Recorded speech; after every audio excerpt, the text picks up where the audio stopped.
So Tomblaine, where are we going? This is what today's profile looks like. There are mountains. The worst of them comes at the very end. It's a first category into La Planche de Belle Fille. A couple of category 3s just to get the mental sorted out. As we head for it, 199 kilometres in total, just shy of the 200 mark today, but a big finish. Samuel Sanchez, I think, being brought up to the... Oh no, dear, oh dear, oh dear. Problem for Jurgen van den Broek. If he's not very careful, Sean, you might have to tick him off your list of 6 riders now, because he's lost the wheel. He's going to have real trouble getting back on there. He's going to have to chase hard. And last back is the rider who got off his bike and gave him a shove. Well, even if he gets back on, he's such a good climber, he will get back onto the back of the peloton. He's got to get to the front, Sean, and they're not that far from the climb, and there's a lot of energy used doing that. Oh, disaster for Van den Broek here. One of my top men for today. Down to 5, boy. Yes, and with 10 kilometres to go, we can see here Boson Hagen from Sky Team taking it up, and riders scattered everywhere. And this is going to be the problem for Van den Broek, because the cars are not in between. If normally you had the bunch together, all the cavalcade of cars, he would make it back in much easier to the main peloton, but here we can see just nobody out in front of him. This is going to be a difficult one. We should be seeing some of the riders who are left in the bunch from Lorto, Belisol coming back and trying to get Van den Broek back into main peloton. Yeah, he has to. He's got to get back up to the front as well. These are the remaining riders in the breakaway. Fofanoff is determined to push on. 36 seconds only, though, is the advantage that they have. Somebody's going to have to go absolutely great guns from the remaining breakaway riders if they want to get back there. Oh, look, that's interesting. Comes past him on the it's Nick Nuyens.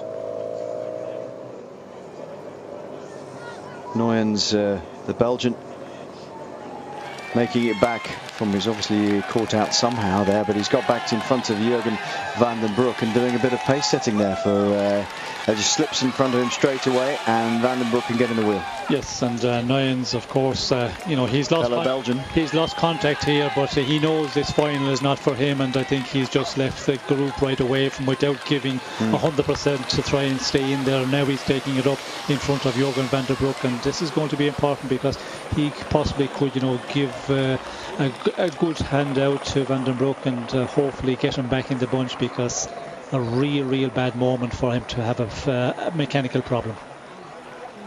Very, very bad. So fellow Belgian Nick Nuyens gets in front of Jurgen van den Broek, and he'll drill it as much as he can to help Van den Broek get back up there.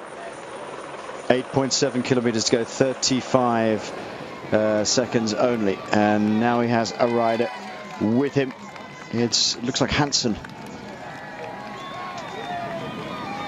Long way back, and they're not going to slow up for this one, because the pace is already high. They're already on it, trying to set up their riders for either keep them out of trouble or set them up for the win today.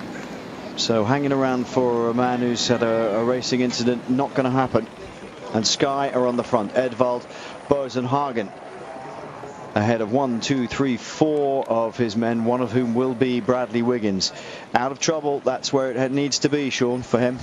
Yes, they're really pushing on here from Sky Team, and it's all about getting a good position as we go to the final climb of the day. Oh dear, oh dear. Valverde. And Carpet's giving him a wheel, I reckon. Did he give him a wheel? He surely didn't give him the bike. Vladimir Carpet is about 6'4". And Alejandro Valverde getting a wheel, and a disaster for him to do. You cross him off the list as well. Did you have him on the list? No. You didn't have him on the list. He could have been on the list, though. Yes, he would. The only but one that wasn't. Oh, Carlton. No, I think after yesterday I wasn't putting him on the list. I said with the 5-6 riders I had, I was definitely in there as a winner, but still some very good strong riders here. Big split. No, there's only about 25-30 riders here now. see Yanis Brakovic is in here, Ivan Basso is in here, and the Garmin Sharp men are now not on the front, Sean, and it's Sky doing all the work. Yes, well, it's not the place to be on the front, and I was surprised with Miller riding so strong there 5-7 kilometres earlier, because he had Dan Martin in his wheel much too forward in the main peloton. You have to sit back there in about 10th or 15th position, leave the other big teams, because they are wanting to do it here. We can see Sky, we can see BMC, we did see Lotto as well taking it up, so there's enough teams there to control the situation. And when you see the time advantage, I would just play bluff, sit Dan Martin back there in 10th or 15th position, because taking him right up to second man in the front of the peloton, you're going to make him too nervous too early. Count Peter Sagan off your list there. He's out the back. I still have a winner. Yeah. Hey Carlton, who are you backing? I backed Sanchez early on, yeah. Samuel Sanchez, or not Luis Leon in the break? No, Sammy. No. Of course, that's very. Did you not say Luis Leon? I think he did, actually. Yes. No, I didn't. Did you not? That's a canny move, though, just saying Sanchez, though. You can go each ways there, can't you? This is causing a lot of problems this stage today. Surprising that the bunch, we have 40 riders in that leading group, and we can see Van den Broek here not too far off the main peloton. We can see the red Commissaire's car there. I reckon that's the tail end of the peloton. Hopefully it's the peloton the big favourites if this is not a group in between.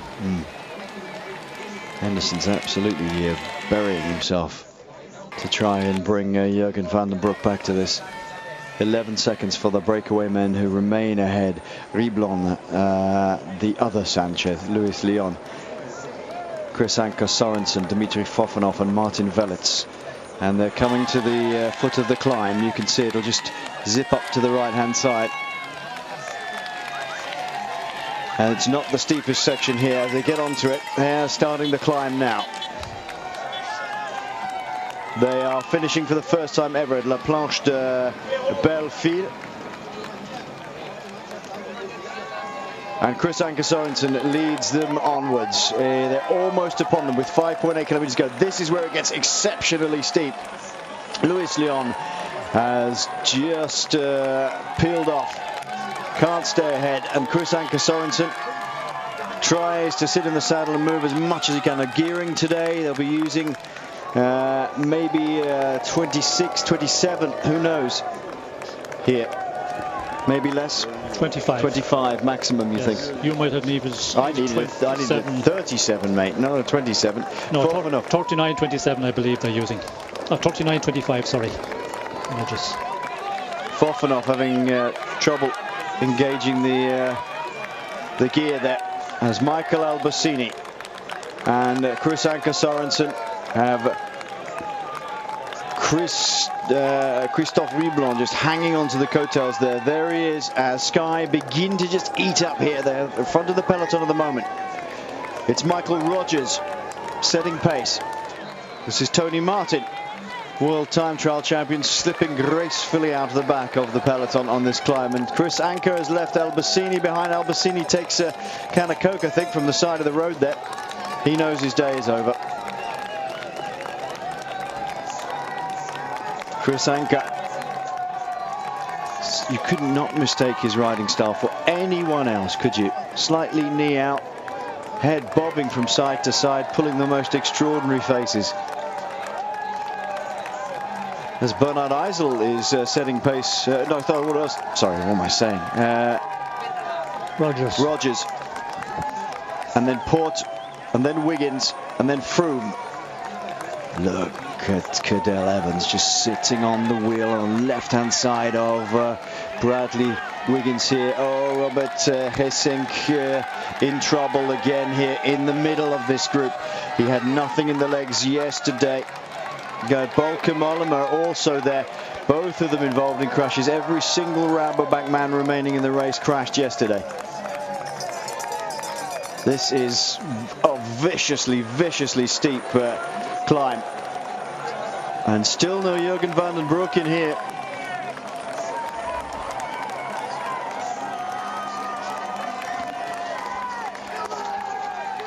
Rogers from Sky, the Australian three-time former world time trial champion. He's giving as much as he possibly can. Leipheimer in trouble. He doesn't like the super steep stuff, and this is super steep. He's losing contact.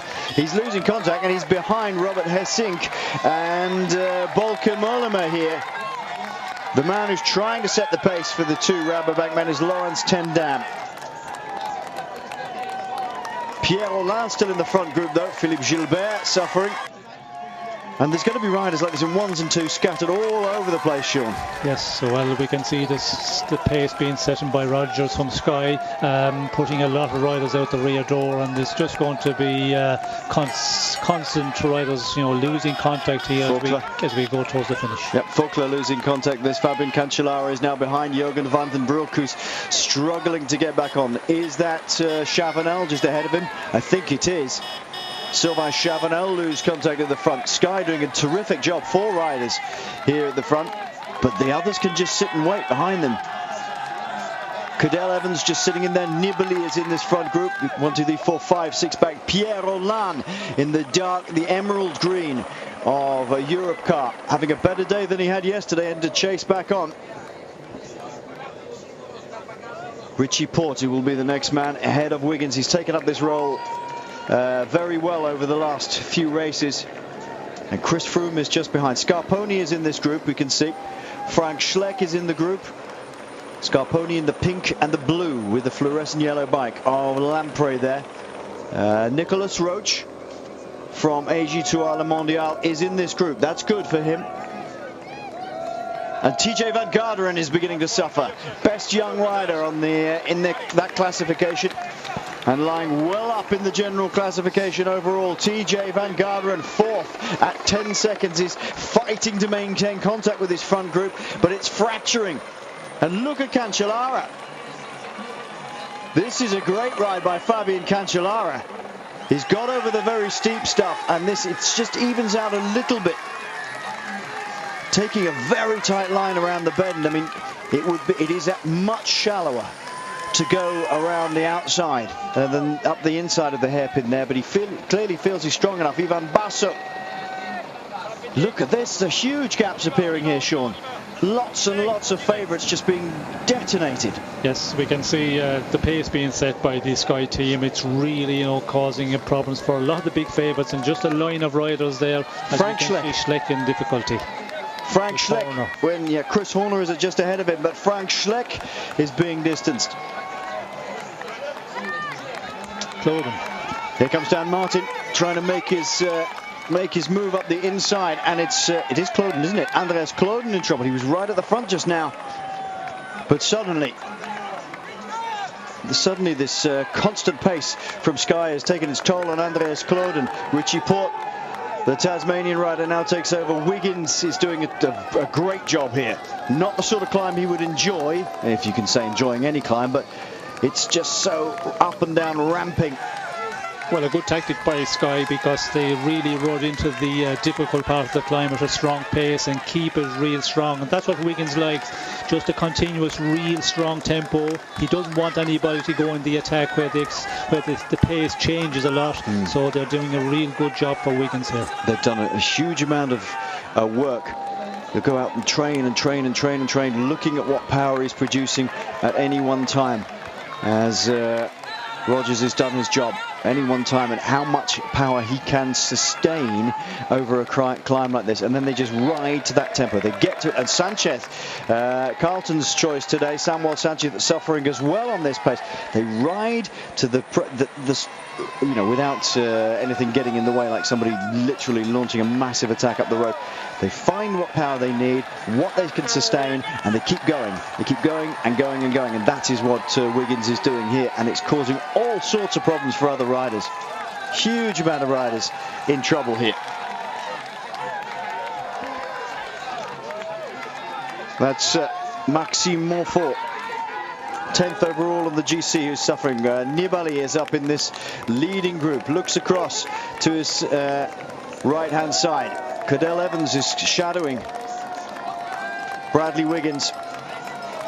Here's the yellow jersey of Fabien Cancellara. He's ahead of Sylvain Chavanel and doing a very fine job indeed. He won't like this much, but you've seen him on the Tour of Flanders, how good he is on the very steep stuff, but it's a lot longer than that. 5.9 kilometers is a long way to try and fight if you're not a natural climber. Brakovic from Astana we see just hanging on the rear there, and Nicholas Roach still in this group doing real well. Hanging in is the thing. Jaime Zubeldia is the best placed Radio Shack man up here, Sean. The veteran climber, Spanish climber, is still in this leading group for Radio Shack, as is Pierre Rolland, as is Nicholas Roach.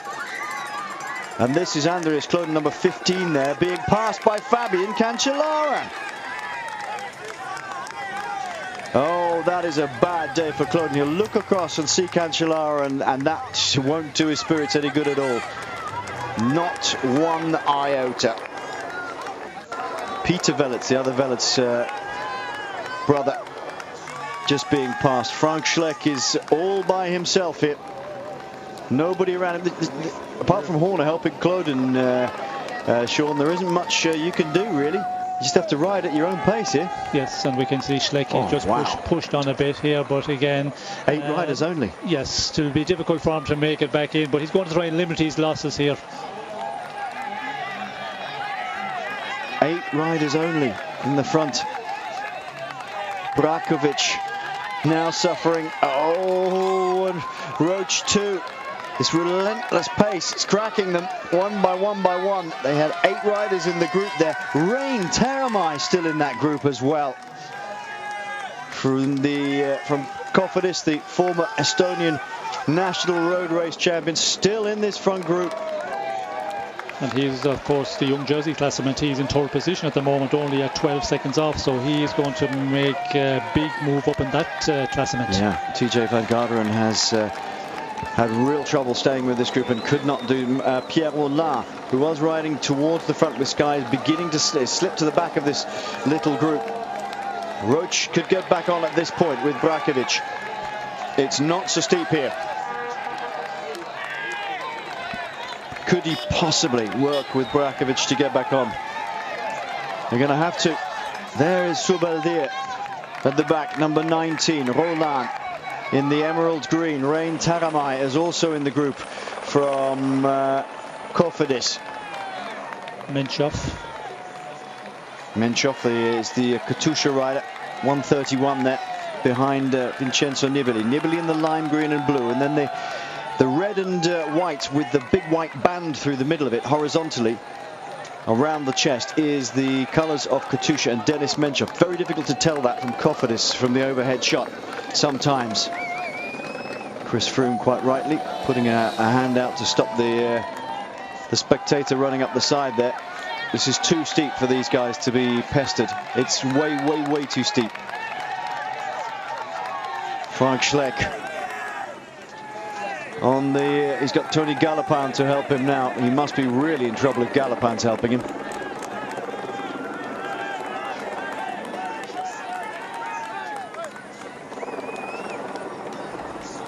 That's the local boy just behind we saw there, Thibaut Pinot. And I think this man's doing a gallant job, Sean. Fabien Cancellara, it's a difficult climb for him. Yes, it was always going to be a difficult climb. This, the real steep gradient, suffering, but just putting in, a big performance here. Samuel Sanchez is a broken man, because Frank Schleck is coming to get up to him. I mean, if you want to see how fast these guys are going, this guy on the left-hand side, idiot that he is, they're running, they're sprinting up the hill.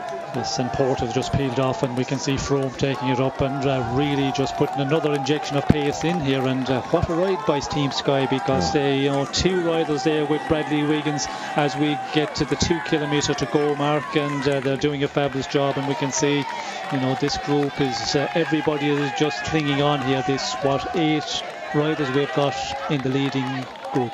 Zubeldia is the rider at the front here, the Radio Shack man. And he's just going to have to ride for himself. I'm not quite sure what they'll be thinking. I think for a second there he was looking behind to see how far everybody else was back from the team. And he's got Pierre Rolland in the wheel. Chris Froome sets the pace. Bradley Wiggins riding right behind him. It is a terrific ride. Oh, Menchov has gone. Denis Menchov has gone. There was a few people teeing this man up as the silent assassin, Denis Menchov, but he has been shed. This is a brilliant ride by Sky. This is not partisan commentating. This is a brilliant ride by Sky. They have just killed off virtually everybody. But maybe Nibali has a point. It's Samuel Sanchez, the Olympic champion. Should have been a day for sort of day for him.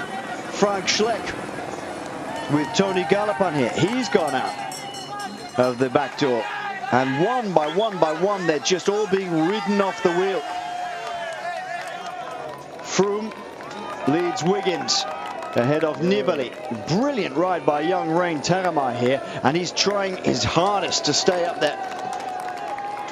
TJ Van Garderen, leader of the best young rider, has gone as Tomblaine-La continues to churn away here, and Menchov and Roland will have to go up together. They're within the last 2 kilometers, and it's just taken a massive amount out of them, Sean. I mean, it's actually not super steep here, but it's just taken a huge amount out of them, the pace that's been set up the front. Yes, well, it's all about the pace, and you know, you really go deep to stay in the steeper section, and then when you get on the flatter sections, the team is pushing it on, and you're, you know, always on the limit. And we can see with Sky there, Port was pushing it on for a long time, then Froome takes it up, and it just spits out 3-4 more riders out of the leading group. Varakovic comes back up to the wheel of Pierre Rolland, this slightly less steep section. Actually, it just almost dives down here, and you think it's almost over, thank goodness, but then there's a dreadful kick up in the last 500 meters. This is virtually flat here, just a tiny little bit of a rise, with Chris Froome still drilling the pace along on the front. Wiggins has had able support, more than able support from Team Sky today, but look at the riders hanging on in the wheel here, using the pace setting of Team Sky. Tomblaine-La has got the hurry up call, got the call from the team car saying, you've got to go for it, you've got to do it, you're going to be our best place rider tonight. Froome, Wiggins, Evans, the defending champion, Nibali, and a brilliant ride by Rein Taramar here from Estonia. Now Tony Gallopin leads Frank Schleck under the kilometre to go banner. Inside the last 500, this is absolutely foul, this section, and Evans knows that he can go for this one. It's like a finish at the Mur de Huy. He's won there, and away goes Evans. He's the best sort of finisher in these sections. Froome is chasing after him. Wiggins will not be too concerned about the possible stage win, will he? Who knows? He looks over at Evans, keeps in his wheel. Now they start to wind it up, and Froome wants to go past Evans and crack him. He wants to crack the man's morale. Evans looks at it. I can't stick with it, and Chris Froome is going to take the stage win for Team Sky. Evans and Wiggins are locked together behind with Nibali, but that's a terrific turn of pace by Chris Froome. He did it to Kobo, he's going to do it again. A super steep finish of about 23%, and Chris Froome wins the stage ahead of Cadel Evans and Bradley Wiggins. Rein Taramar couldn't live with that pace, but that is still a brilliant ride by the young Estonian. And Nibali hung on in there. Well, we've seen today, Sean, as we always say, you may not win the Tour on this one stage, but you've seen who is not quite in the shape to do things later on, and Frank Schleck is one of them. Menchov is in bits. Tomblaine-La, he's driving on towards the line. I think the gap has been cut down a little bit on the flat by Pierre Rolland and Janez Brakovic, and Menchov is just absolutely in shreds. With the first time we've ever been to this finish at La Planche de Belleville. There won't be much beautiful about this, the memories of some of these riders today. Nicolas Roche. Good finish by Nicolas Roche, ahead of Frank Schleck. Schleck, one of the first big names to go bang. Richie Porte comes over, having done all that work. They know in their radio earpieces that Chris Froome has taken the win. Thibaut Pinot comes over, good ride by Pinot. Samuel Sanchez, another massive favourite for today. Nowhere. Looks like Daniel Martin who's coming up behind my pick for today. That's a good ride. There's finishes. Dan Martin finishes ahead of the yellow jersey of Cancellara, and more importantly Jurgen van den Broek with Jelle van den Dert and Rui Costa of Movistar. All big loss for the leader from Lotto Belisol. 2 minutes. 2 minutes also plus for Scarponi and for Thomas Voeckler. Bauke Mollema and Valverde coming towards the line here. Vinokurov, Valverde, Mollema comes over the line. And there is Sylvain Chavanel, third place, out of the window now. Vasily Kirienka coming over. Where is Robert Hessink? Hasn't got it, Sean. Hessink hasn't got it. No, we see him suffering very early, as we can see here. Froome, what a performance he put in, because riding on the front there with a kilometre to go, really upping the pace, and then able to put up that sort of a sprint finish at the end. Froome from Evans. We said in the earlier part of our programme, we've had a week racing, but just flat stages. We got an indication who's on good shape today and who's suffering a bit more, and what damage it done, this 5.9 kilometres, like the amount of time that guys have lost. It's going to be a big surprise, I think, to a lot of riders and a lot of teams for some small mountaintop finish and such big gaps. Wiggins leads overall then by 10 seconds from Cadel Evans. Nibali moves into third at 16 seconds. Then Teramai at 32. Menchov in fifth at 54 seconds now. Then Thubeldier, the best of the Radio Shack. Short distance, and obviously Edvald took over kind of into the climb. I did the first half, and then Richie and Froome and Bradley were able to finish it off. Certainly, with a stage win and to get the yellow jersey, we couldn't be happier. Bradley, first day on the podium, so it's less stress now in the team.